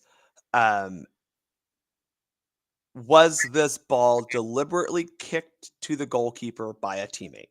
Deliberately and kicked are the two operative words. So first off, let's take kicked. We'll work backwards. Kicked means the ball came off the player's foot, which we generally believe is any part of that thing that's covered by the cleat.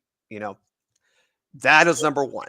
And then the next option is deliberate. Now, I will say that this is a part of the rules that referees definitely bend on. What does deliberate mean? What does it look like? We give a lot of grace to the deliberate. Now, I give a lot of grace in the youth level because half the time these kids certainly are not deliberately kicking the ball back to their goalkeeper. We're being as liberal as possible with that, definition. But you are looking for, was this it has to be almost short of like, I pointed at the goalkeeper, turned, and then kicked it to him. It does need to almost be at that level of deliberate. It's not a sliding. If you're doing it, if you make a defensive action, let's just put it that way. And then, yes, you may have toe poked the ball directly to the goalkeeper. That is with your foot. That was a deliberate action, but it wasn't a deliberate kick to the goalkeeper, right? The goal was not to pass the ball to the goalkeeper. It was just happened to be that's where the ball went. So it is murky. I'm not going to lie, but we are looking for, did it hit the player? Was it a ball from the player's foot? Did it leave their foot? Not shin, not knee, foot. And then it has to be a very deliberate action. And deliberate is hard because we don't like to judge intent, but this is one of those times where we do have to kind of look at it and go, all right, was this an attempt to keep possession or pass to the goalkeeper? It's hard. I understand it's murky, but you're not going to see this unless it seems very, very, very, very 100% correct.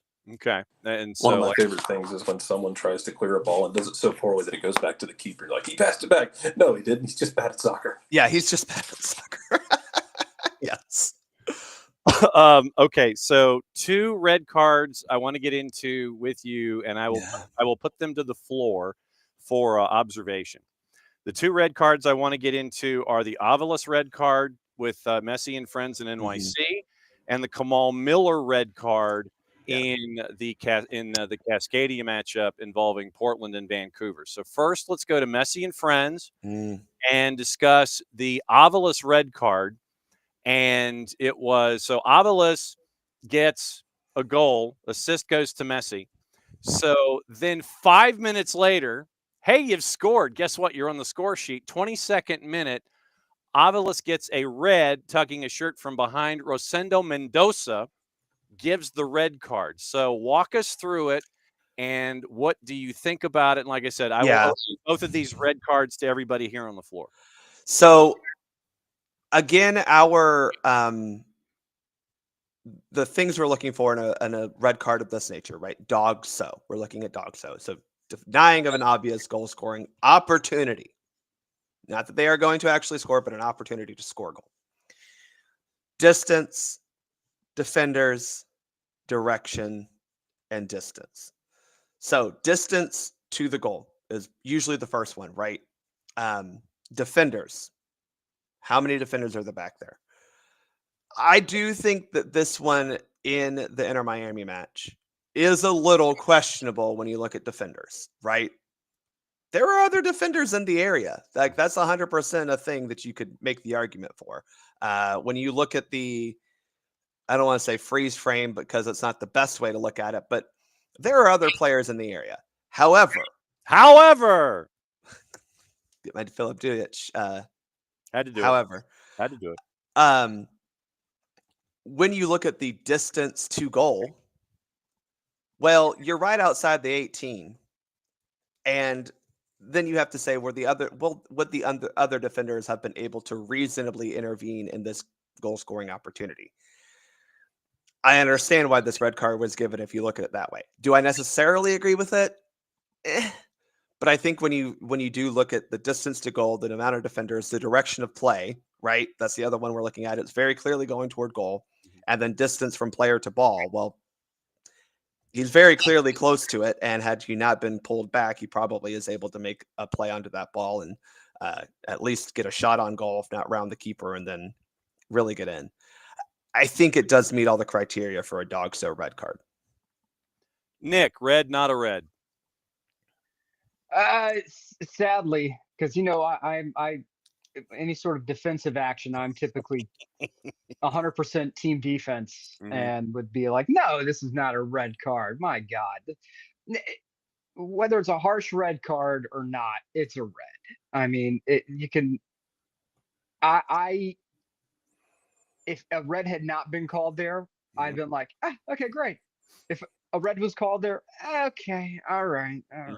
Okay. It's hard for me to get emotionally involved and really spike the fury when it's like the very beginning of the season. Yes. So if this call had been coming down, I don't know, during the playoff race, I would be far more animated about it. Right now, everybody is trying to get their sea legs back. Players are trying to play their way back into game shape. Officials are trying to play not only their way into game shape, but also to make judgment calls in the process. Yes. So you can't overlook that. I think, especially as I get into my editor years, I find myself a little more patient with people in decision-making process moments. So that's what it seems like to me. It's there. It's not okay. Fine. It's week one. We'll all survive. I'll also say this, and we can talk about it also with the Portland one. It's not necessarily a category you look at, but intent isn't something that we necessarily don't take into account. Especially for a foul like this, when this is not a legitimate play on the ball either. Do you know what I'm saying? Yeah. Had this been a slide tackle that he misses, maybe you're a little more like, okay, well, he was trying. He tries to grab his jersey, take his lunch money, and put him in the ground at the same time. That does come into a little bit. I'm not saying it always does, but you're going, all right, you knew what you were doing here, and here's your red card. All right, second red that we want to discuss. So, Jarrett, red, not a red. Kamal Miller, Portland and Vancouver in the 11th minute early on. Red, not a red. I mean, it destroys a goal scoring opportunity. Whether it's a clear goal scoring opportunity is always kind of the question for me. And even when legs get tangled up like that, those are trickier to me than even like a second yellow. Like if he was on a yellow and you're like, it's possibly a second yellow, but the legs just might have gotten tangled. And it might be the clumsiness of the attacker combined with the clumsiness of the defender. But even if you get tangled up and you stop a dog, so I mean, we have rules in place for this, and it has to meet certain requirements. I was okay with calling it, and I'll tell you I was okay with calling it because they didn't do the thing that some, not all, some officials do that pisses me off, in that they won't call that early in the game because they don't want to overly impact the game early on when it fits the criteria. If it fits the criteria, it fits the criteria. Not saying that's what happened here, but we've seen it before where it's like, well, they didn't want to impact the game 10 minutes into the game. But if someone's going to be a doofus 10 minutes into the game, then they're going to be a doofus 10 minutes into the game. So, yeah. So, Nick, was Kamal Miller a doofus in deserving a red card 10 minutes in the 11th minute with Portland and Vancouver yesterday? If you're to concur with my esteemed colleague, the right good gentleman Jared Smith, I will say that if you're a doofus that early, then you have whatever's coming to you. Look, I am, like, as we just spoke about, I am very literal when it comes to any sort of physical play and whatnot. But if you're going to be a Nimrod very early in the game, you're trying to set. What you're doing is you are cynically setting a tone. What you're saying is, I'm going to be here all day. I'm going to clock you. I'm going to beat you up. So every time going forward for the next however long, you're going to know I'm here, and I'm going to make you pay for every inch that you're going to have around me. Mm-hmm. And we can't, as fans, watch a game and scream and yell whenever players do this in the 87th minute, 88th minute. And, oh, you should have called it. You should have called it. The referee's job is not just, it's almost like, and Bart, don't take this the wrong way. It's like the same way that people look at the steward and stewardess on an airplane. Like people are like, oh, they're like essentially a waiter. No, they're there for your safety, number one. And then they're there to make your flight comfortable, right? The official's job there, number one, is to make sure that the game is conducted safely. And then, right, that is conducted in an entertaining and fun way that everyone else has a good time, right? Including the fans. Player safety, job one. Referee has to set a tone as well, just as a player's trying to do. You try to be stupid early, congratulations. Stupid games, stupid prizes. Here's your award. So Kamal Miller has been referred to as both a doofus and a Nimrod. Bart, was he a doofus and or a Nimrod in receiving this red card, where it looks, some folks could probably say, and I'm sure that a lot in the state of Oregon were probably thinking, yeah, it was just a little spinaroonie grab and it was kind of soft, but was Kamal Miller a doofus? He grabbed him. Amazing. A doofus and or a Nimrod? He grabbed him. I mean, It was only I'm sorry. Light murder. We're Yeah, qualifying murders here now. It was only a light case of murder. Yeah, I mean, to Nick's point, it's like that. If you let that go as a referee, what is the tone you're setting for the rest of the game? Because Kamal Miller, who by the way gets zero grace from me anytime, because he has proven in multiple stages throughout his career he can be a Nimrod, he can be a moron, and he can be a troublemaker. He can be a doofus, yes. Yeah. And look, you can't grab someone like that. Again, if this is I run into him from the back or from the side a little too much because I'm trying to make a play, or like I go to ground to try to tackle the ball away and I just miss, I go, yeah, you know what? You're trying to make a play on the ball. It happens. That's not what this is. Grabbing a player is not a legitimate play on the ball. Period. That's not how that works. You can't do that. It's a play on the player, which is what happened, and that's why you end up getting a red. Exactly. All right, Bart, what else is going on at Soccer for USPOD? What else is on the table this morning that we need to mop up before we go? What did we miss that might have been on your checklist before we get out of here? We hit the substitution thing for Atlanta United again. Is it by the books? Yes. Is it in the spirit of the game? That's another question entirely. As you may have learned this weekend, we put out episode 111, which is talking about USL and why they're launching a Division I league, and then more importantly, do we think they'll be successful? That clock is ticking, John, every day toward 2027, and we haven't heard anything else. I'm just saying. I would assume that if you have a league to launch in 2 years, you would be trying to make progress on a daily basis. I don't know.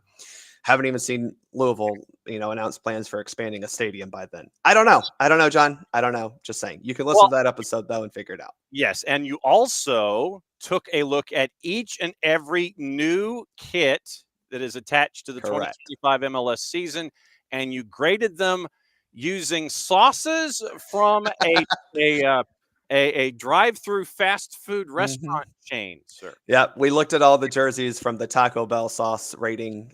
So if you're not familiar with Taco Bell sauce, you have Diablo, Fire, Hot, Mild, and Verde. And then there is one team who got a sauceless rating. And y'all can debate in the comments who you think that was, or you can just go read the article up on soccerdownhere.net because it was fun. And, I love good design, branding, and jerseys. So I felt like this was something I had to get off my chest. There were some great jerseys, and some of them got to be on display this weekend. Portland wore their home jerseys that are very great. Looking forward to seeing those Seattle kits when they finally come out. And then you can also debate me on whether you think my rating for Atlanta United was fair or not. So it was fun. You should go read that soccerdownhere.net. Yep, and the next matchup for SheBelieves is in 2 days at Snapdragon. As always, my friend, good to see you on Mondays, and we'll catch up with you soon. The door's always open. It's a beautiful day. Atlanta United is back to winning, and hopefully we get joy every match day going forward, John. There you go. All right, we'll see you soon, my friend. And there goes Bart with his coffee, and he's out the door. So Jarrett and Nick are here, and we will discuss things quickly out of Manchester United since we're into the breaking news. Manchester United confirm 150 to 200 redundancies as a part of a corporate restructuring, in addition to 250 roles removed last year. This is from our friend Ben Jacobs. The move is to, quote, improve the club's financial sustainability and enhance operational efficiency, end quote. Ben understands Manchester United moving some staff from Old Trafford to Carrington, shifting the club's focus toward football activities and creating a more unified, streamlined workforce. A reduced presence will be maintained in London, but all the club's leadership will be Manchester-based, including Chief Business Officer Mark Armstrong, whose first day of business was today. Carrington catering arrangements unchanged for the remainder of the season, but when the main building reopens, there will be a differentiated food offering between staff and players. Manchester United are to end free lunches for staff at Old Trafford, saving over £1 million a year. The club will also pay variable bonuses at a reduced rate this season and then transition to a revised scheme, meaning program. Scheme overseas in England means program, not scheme meaning scheme like it does here, in line with the club's football and financial performance. The club's ongoing charitable donations will be focused on the Manchester United Foundation and Manchester United Disabled Supporters Association. The annual donation will remain unchanged. Quote from Omar Barada goes 3 paragraphs long. So that is the latest. And apparently, according to some, they're swapping out the meal options for fruit.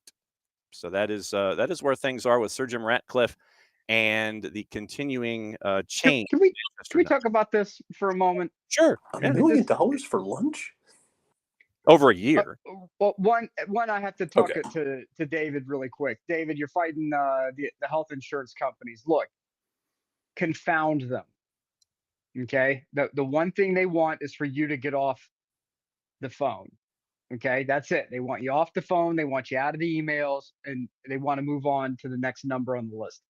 You, my friend, are not a number. You are going to be the person who pisses them off by being petty and staying on the phone. You be petty today. Dial that petty energy up to the max on a Monday. Keep them on the phone. As far as Manchester United goes, I think it's very important that we look at this, right? Because there's an old thing, and people under the age of I don't know, let's say 35. You may not remember or know the phrase, the canary in the coal mine, Mm-hmm. right? So in the old days of coal mining, they would take a little canary in a cage down with the miners. And if the canary dropped dead, it meant that you had hit a gas pocket and everyone needed to get the hell out before it got too bad to do so. Right. So the canary was sort of the indicator that something's very wrong here. There is something very wrong with Manchester United. One, they were past tense, Mm-hmm. the biggest club in the world. Okay. Was, not anymore. There's a huge difference between these nation state clubs and any of these quote unquote giants of the past, right? And my club, Milan, is right there with you. There was a time that we dominated the world, right? Everybody knew about the Rossoneri, everybody. And now we're run like a hedge fund, okay? Manchester United is the same way. And they pull more revenue. I think Real Madrid is one of the only clubs that pulls in more revenue. If somebody feel free to correct me on this. Mm-hmm. I have so is this a margin game that they're playing up in Manchester right now? Ratcliffe is playing to sit there and all the workers and let them eat fruit.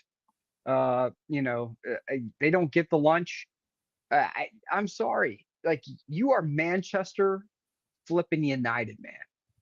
Like, there is supposed to be a difference between what you're doing and what everyone else is doing, right? You're the quote unquote the biggest club in the world. Okay, great. Then act like it. You may not be able to do it with the players anymore because the nation state has these unlimited budgets and seemingly a backdoor to the financial programs and the courts of sport that allow them to keep skating.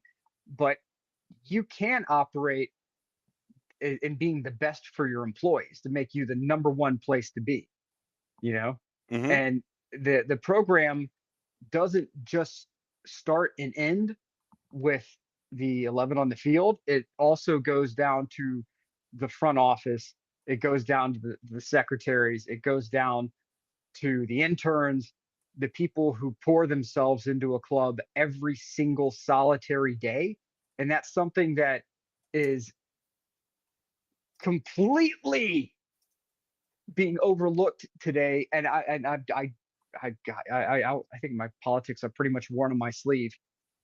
But there's a problem today where the rank and file are being overlooked by the big money fat cats. And at the end of the day, to sit there and say, we're saving X number of dollars to generate value for shareholders is mind bending to me. That you have these people who are pouring their life into these clubs and these businesses, and the last thing, we're going to save £1 million by canceling their lunch. That's what it is. Well, we're going to save £1 million by not feeding people. Okay, great. So you give and take. Tell me what you're giving. If you're taking, tell me what you're giving. Are you giving extended hours for lunch so employees have the ability to go home and have peace and quiet and lunch at home? They have the ability to go back and forth from the office? Or are you creating a burden upon your health system by making them stay close to the offices and eat nothing but fast food crap? I mean, tell me what you're getting out of this. But for a club like Manchester United to act like Millwall is to me absolutely insane. It is absolutely buffoonish. And Ratcliffe needs to. I mean, I don't know. You mind in your own pockets, you mind your own business, whatever. But to run Manchester United like a championship side on a championship budget, to me, is an indicator that there's some holes in the budget somewhere along the way. So I don't know. Maybe I'm a bleeding heart liberal. Maybe I'm somebody who doesn't get the ins and outs of business or whatever. But at the end of the day, You take care of your people, and your people take care of you. And I know that's a long forgotten fact in the business world today, but for a club like Manchester United to pull some crap like this is idiotic, self-serving, and to me is proof that maybe it's time for us to step back from our heightened passions of top tier, upper echelon corporate football. Step back with that. To answer your question, Nick, the current value, and this is from the Forbes list here in 24, Manchester United, the second most valuable club in the world with a current value of $6.55 billion behind Real Madrid, who is at $6.6 billion in US. They both have one-year value changes of 9% positive. Real Madrid revenue of $873 million, had operating income of 76. Manchester United on revenue of $785 million, had operating income of 187. Barcelona, by the way, number 3 in value, $5.6 billion current value, up 2% year to year. Revenue of $840 million. Operating income a negative $145 million because they have mortgaged themselves to their hilt, to their friend's hilt, and to their mother-in-law's hilt, and that's why they are where they are. Morning Forecard, morning David. Let's see. I'm trying to see if there's anybody that I missed while I was here. Nope, David and Forecard. Good to see you guys this morning. So, Jarrett, what else is going on in your mind now that we're discussing? Now that we've gone to soccer over there, nothing wrong with that. But what else is on your mind this morning?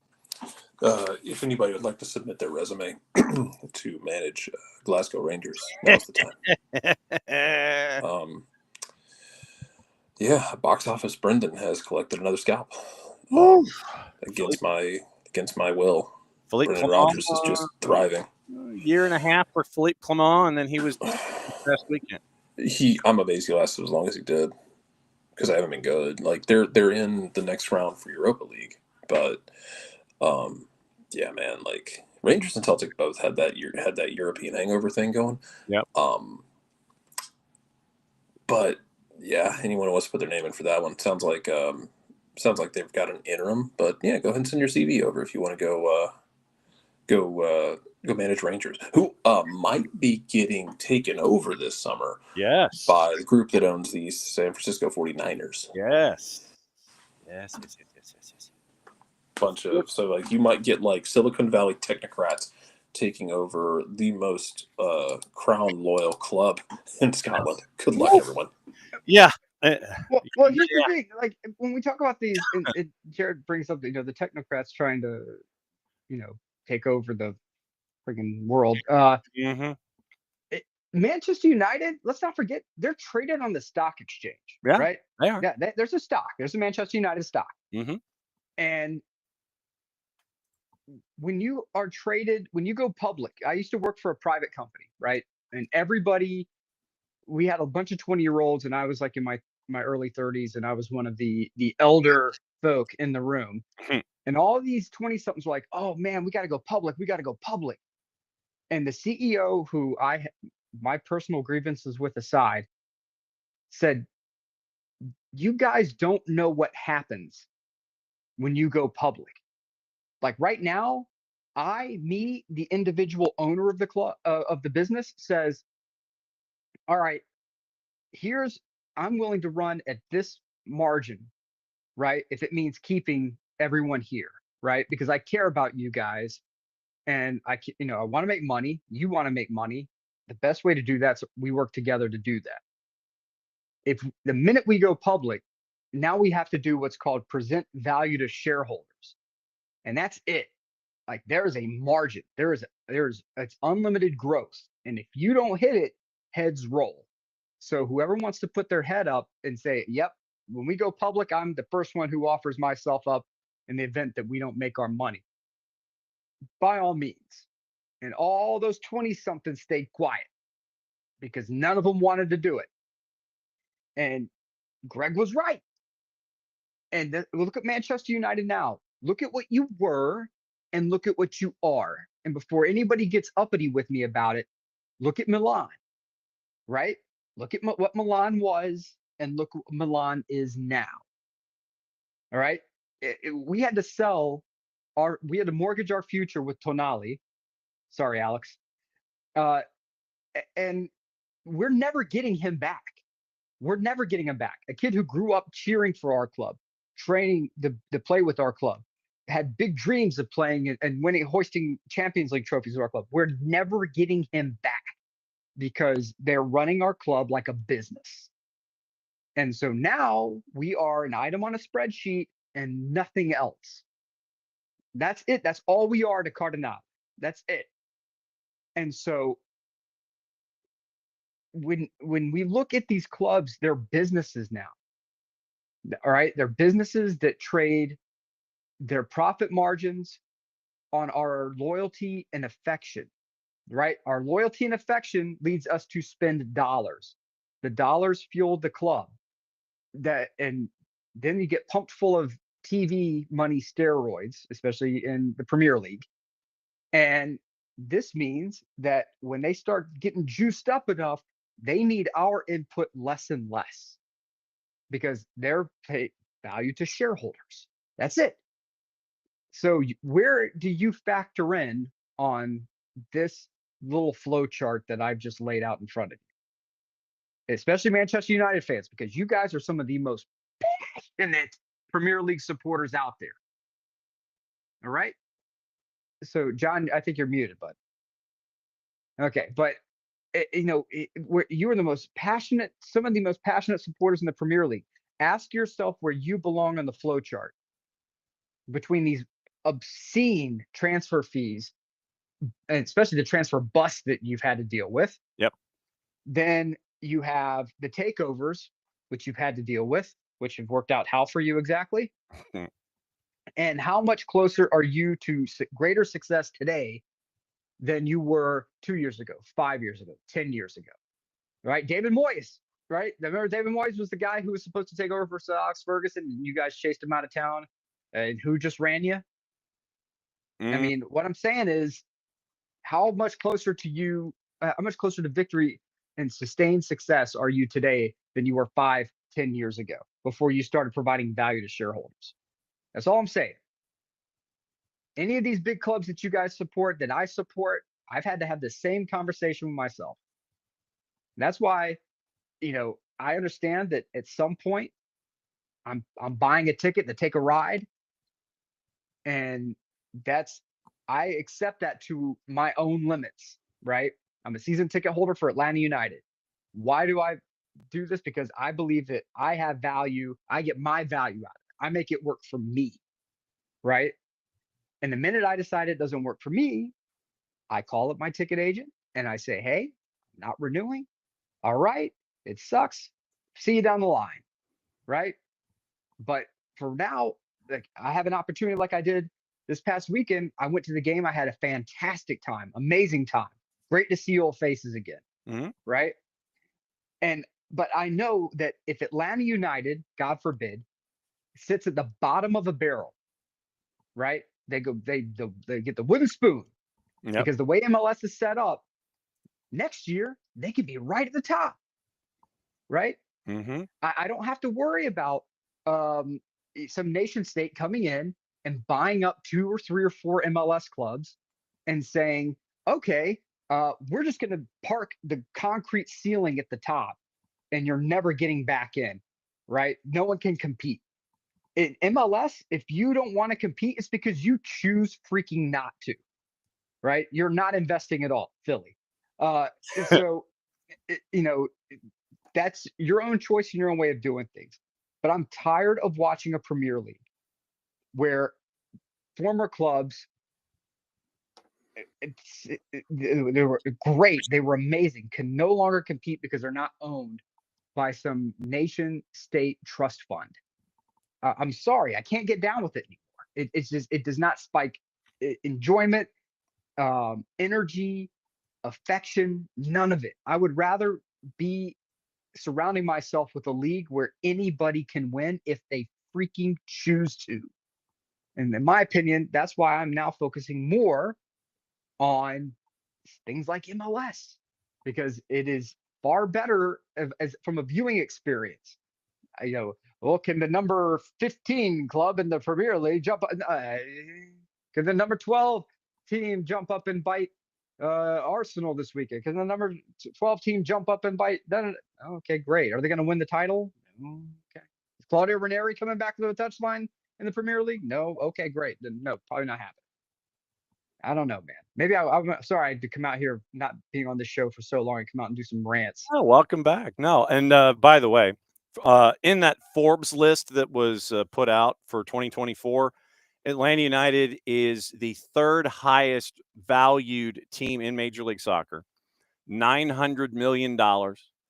And they have, let me see, get my categories here, 6% increase value year to year, revenue of $95 million, and an operating income of +9.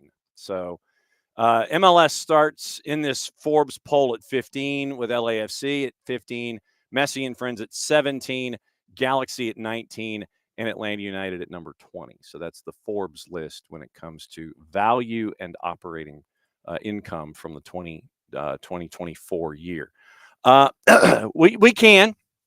Will, Jarrett, before we get out of here, Will would like to ask about your Quakes and their weekend, sir. So here's the question to ask. How much of this was the Quakes, and how much of this was possibly the kind of drop off in quality from RSL? Yeah. ¿Por qué no los dos? Why not? Do you not have both? The Quakes will be fun. They'll be chaotic. Someone's gonna get punched at some point. Yeah. To get that to look forward to. Possibly in their own locker room. Possibly. Bruce might do the punching. We don't know. But they'll play. They'll be a pain to deal with. But yeah, as much fun as that was, and it was a lot of fun. I also kind of side-eyed RSL in that because RSL was missing guys. Because if the Quakes are pumping you for Goose, and Joseph and Arango were not on the score sheet, you need to go have a conversation with your Lord. So, yes, I think that's a deeper problem. Yes, and I think to your point, it's probably por qué no los dos when it comes to RSL and San Jose. By the way, Nick, the Manchester United stock, the Class A, is down 5.5 cents right now, down to $14.40 per share in the Class A. Once again, down almost 0.4% today, down 5.5 cents to 14.05. So that's where we are as Jarrett bids his Irish goodbye. So yeah, $14.40 per share right now, down on the day for Manchester United's Class A stock. Well, look at that. So, somebody's not going to be happy with that. Yeah, the Glazers. Buy low, sell high, whatever. Yes. And sell, Mortimer, sell. Yes. Yeah. Get back in there. So yeah, 4 goals from San Jose. None of them were Chicho Arango or Joseph Martinez. So yeah. In our production thread, I said I made a prediction, and John, I'm hoping you will confirm this for the Twitch pitch, that I said San Jose is going to be a problem this year. They're going to be a problem. I will confirm, because what they were missing before was organization, right? Yeah. They were very trying to find the right way to say this. They were lacking in organization. You just said yeah. They were a little off kilter, shall we say? Disorganized, sir. Disorganized. And who is the king of organization in MLS history? I believe that the Airborne DJ has that in quotes with Dan Bruce Arena would be who that is 100% correct. So Bruce is going to look. There's going to be times this year because of budget that they aren't doing so hot, especially when injuries and start hitting mid-season. But there are a lot of people who fashion themselves as tacticians who are just really good at creating a culture. And then when the culture runs its course, then you could see their tactics weren't exactly up to snuff. Bruce is probably the one person who is the right mixture of culture builder and tactician. So San Jose is going to be very, very, very, very dangerous. Yeah. And a lot of these clubs are going to sleep on them, and they're going to get punched in the mouth. And I'm not the big Bruce Arena fan. I'm just not. But you have to recognize talent where it is. The man can create a culture. The man is a very good tactician, and they're going to be something to watch. That's all I'm saying. Keep an eye on them. Yeah. I don't know if Joseph's going to do anything for him, but just watch that team this year. Well, I mean, with all the dudes that they have that wish to score the ball, it will be very, very interesting to see how the sharing of that particular prize is. And we all know that, quoting Tom, Dan Bruce Arena, ain't going to take no ish from nobody about Nope. nothing. So Nope. if anybody steps out of line, it's like the old saying, he stepped out of rank, got hit by a tank. He ain't no chicken no more. No, that's what's going to happen with anybody that steps out of line in San Jose. It's going to be Dan Bruce Arena. Yeah, Bruce Arena's going to look at him and be like, "Try Jesus, don't try me." Yeah. Between hands. Yeah, between you and me and Jesus C, it may not necessarily fly. Nick, first off, welcome back, my friend. It's been entirely too long. Oh yeah, thank you very much. I had to go out and earn some dollars. Yeah. We got to do what we all do what we have to do. Mm-hmm. And so I had to go out and earn some coin, and I had a moment today while I'm prepping for a shoot tomorrow to jump on and issue my rant against big business, and so here we are. Yep, and this also sets up, and Abe Gordon kind of broke the news a little bit, but it also sets up your weekend visit to 92.9 The Game and the Odyssey app involving Atlanta United and the team up to the Northeast, up 85. So it's going to be. Yeah, look, this is kind of fun and terrifying, and deep waters. That the supreme leader of sports, Mike Conti, has said, you know what, you can occupy the airways for just a touch. Hey, look, it is. Hey, look, I don't know. I don't know who else couldn't do the job, or who else was unavailable. Yep. But for some reason, the supreme leader has elected to tap me for a short period of time, and I hope to validate that trust. And I hope everyone tunes in and is somewhat gentle. Yes, I will be on terrestrial radio. Work hard. Yeah, pre and post on Saturday afternoon on 92.9 The Game and the Odyssey app. It'll be Nick and Abe breaking everything down involving Atlanta United and Charlotte. So they will be your pregame. I think it's a 1 o'clock pre for a 2:10 kick because it's the early game across the MLSs. And so let me double check the start time because Abe had mentioned it was going to be a 1 o'clock start. We've got CONCACAF tomorrow, by the way, and Wednesday and Thursday. 2:15 starts. So it's probably going to be I think Abe was right because it's across everything. It's on Big FOX, Fox Deportes, Apple TV, and Season Pass. So 2:15 is kick, which might mean it's 2:25. So it might be the super hyper mega pregame show, however many hours it goes. But I think 1 o'clock until 2 something. And then probably if this is a 2:15 listing, that means it's a 2:25 kick. So Fox will get the super hyper mega pregame show on Big FOX, probably a 2:25 kick. So Nick and Abe might be carrying things a little longer than just the standard hour, or Mike and Maddie and Jason will be an extra segment on 92.9 The Game and the Odyssey app. And then after it's all done, then Abe and Nick will be holding down the fort on 92.9 The Game with the post-game show, probably starting 4:30-ish or something like that. So yeah, it is a Saturday afternoon of Nick and Abe and Mike and Jason and Maddie up in Charlotte, and so it's going to be fun. But no, it's great to have you back. I know that you were earning the financials, but it's great to have you back coming in and crashing and talking about stuff as it always is. It's always great to hear your voice, my friend. Well, I appreciate it, and yes, when I show up to the to the studio, I'm gonna hand Abe Gordon a squirt gun, much like when a cat starts acting up, the cat gets sprayed. It's the same thing. Abe feels that I'm running on a bit too long. He's just gonna start spraying me, and then I'll know, okay, I got to shut up and land the plane. Well, and the thing But is that you've got to do it away from the audio equipment because you don't want water to get into the 100%, audio equipment. 100%, yes, yeah. So Maybe I'll give him a tennis ball or something he can just launch at me. just launch, yeah, something that does not damage audio equipment with direct contact. So now that'll be fun. It's the beginning of a big week for us. Once again, later this afternoon, 5:30, 7:30 in Lincolnton. I will be on the call for Thompson and Lincoln County. Soccer Down Here .mixler, mixlr.com, or just download the Mixler app.